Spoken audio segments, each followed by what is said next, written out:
আলুর তরকারি এভাবে রান্না করলে পেট ভরবে তো চোখ ভরবে না। এটা এতটা বেশি মজা যে বলে বোঝানো যাবে না। হয়তো ভাবছেন যে আমি মিথ্যা বলছি, একদমই না। একবার ট্রাই করে দেখেন, তারপরেই বুঝতে পারবেন যে এটা খেতে কতটা মজা। বাচ্চা থেকে বুড়ো সবাই পছন্দ করবে। তো একবার ট্রাই করে দেখবেন আর আমাকে কমেন্ট করে জানাবেন যে আপনাদের কাছে কেমন লেগেছে। তো দেখতে পাচ্ছেন এখানে আমি হাফ কেজির মতো ছোট আলু নিয়েছি, আর এখানে আমি দিয়ে দিচ্ছি হচ্ছে কোয়েল পাখির ডিম।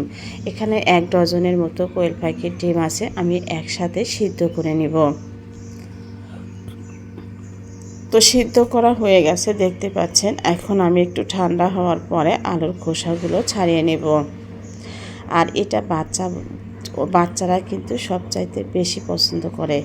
আর আমি যদিও আলু খুব একটা খাই না, কিন্তু এই তরকারিটা আমার কাছে এত বেশি ভালো লেগেছিলো যে আমি অনেকখানি কিন্তু খেয়ে ফেলেছি। কারণ আলুতে আমার প্রচুর গ্যাস হয়, কিন্তু এই তরকারিটা খুবই ভালো লেগেছে, মানে মাছ মাংস এর কাছে কিছুই না। এখন দেখতে পাচ্ছেন যে আমি অল্প একটুখানি তেল দিয়ে দিলাম। এখন এখানে আমি 3-4টার মতো দিয়েছি হচ্ছে সাদা এলাচ, দারুচিনি দিয়েছি 2 টুকরো, আর এখানে আমি তেজপাতা দেব 2-3টা তেজপাতা দিয়ে ভেজে তারপরে এর মধ্যে দিয়ে দিব হচ্ছে কিছুটা পেঁয়াজ। তো পেঁয়াজ সহই কিন্তু আমি এটা ভেজে উঠিয়ে রেখে দেব। আর এটার কারণেই কিন্তু তরকারির স্বাদটা অনেক গুণে বেড়ে যাবে। তো এখন দেখতে পাচ্ছেন যে আমি 3টার মতো পেঁয়াজ কুচি করে এর মধ্যে দিয়ে ভেজে নিলাম, ভেজে উঠিয়ে রাখবো। আর এটা কিন্তু আমি পরবর্তীতে ইউজ করব। তো এখন দেখতে পাচ্ছেন যে আমি আবারও একটুখানি তেল দিয়ে দিব, দিয়ে এর মধ্যে দিয়ে দিব হচ্ছে সেই আলুটা। তো আলুটার মধ্যে আমি অল্প একটুখানি লবণ আর অল্প একটুখানি হলুদ দিয়ে কিছু সময় ভেজে নেব, 4 থেকে 5 মিনিটের মতো ভেজে নেব। তো দেখতে পাচ্ছেন আমার আলুগুলো কিন্তু ভাজা হয়ে গেছে। এখন আমি আলুগুলো উঠিয়ে রাখছি।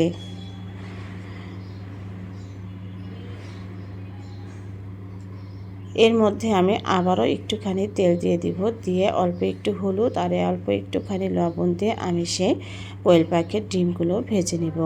তো আলাদা আলাদা করে আমি ভাজছি, আপনারা একসাথেও ভেজে নিতে পারবেন।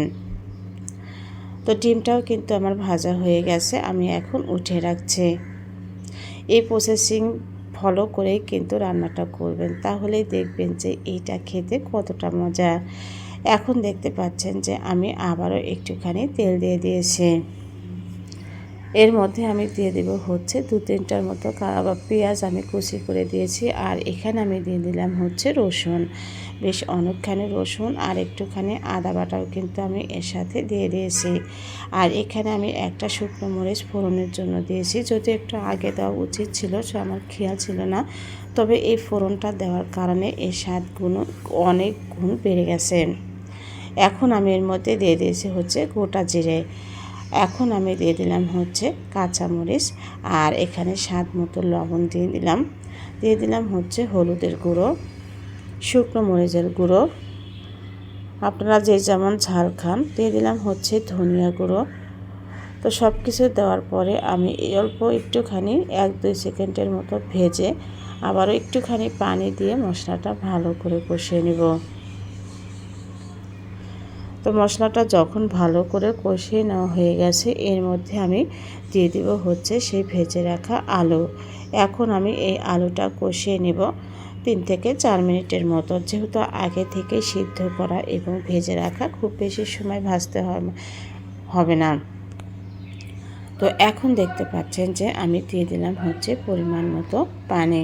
আর এটা যেহেতু আমি গামাখা করব, সেহেতু আমি পানিটা খুব বেশি কিন্তু দিচ্ছি না। এর মধ্যে আমি মশলাটা কিন্তু বেটে নিয়ে আসব। তো দেখতে পাচ্ছেন যে আমার তরকারিটা যখন এই অবস্থা, তখন আমি সেই ভাজা ডিমগুলোও দিয়ে দিব, দিয়ে আরও 4-5 মিনিটের মতো রান্না করব। এর মধ্যে কিন্তু আমি মশলা বেটে নিয়ে আসছি।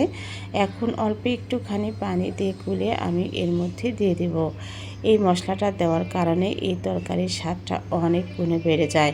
বিশ্বাস করেন, মাছ মাংস আপনি সব কিছু সরিয়ে রাখবেন যদি এই তরকারিটা আপনার পাশে থাকে। এটা দেখতে যেমন সুন্দর, খেতেও কিন্তু তার চাইতে অনেক বেশি মজা। একবার হলেও রেসিপিটা ট্রাই করবেন আর আমাকে কমেন্ট করে জানাবেন আপনাদের কাছে কেমন লেগেছিল। আমার চ্যানেলটা সাবস্ক্রাইব করে না থাকলে সাবস্ক্রাইব করে পাশেই থাকবে নিত্য নতুন আনকমন রেসিপি পাওয়ার জন্য। আর আমার জন্য সবাই বেশি বেশি দোয়া করবেন। আল্লাহ হাফেজ।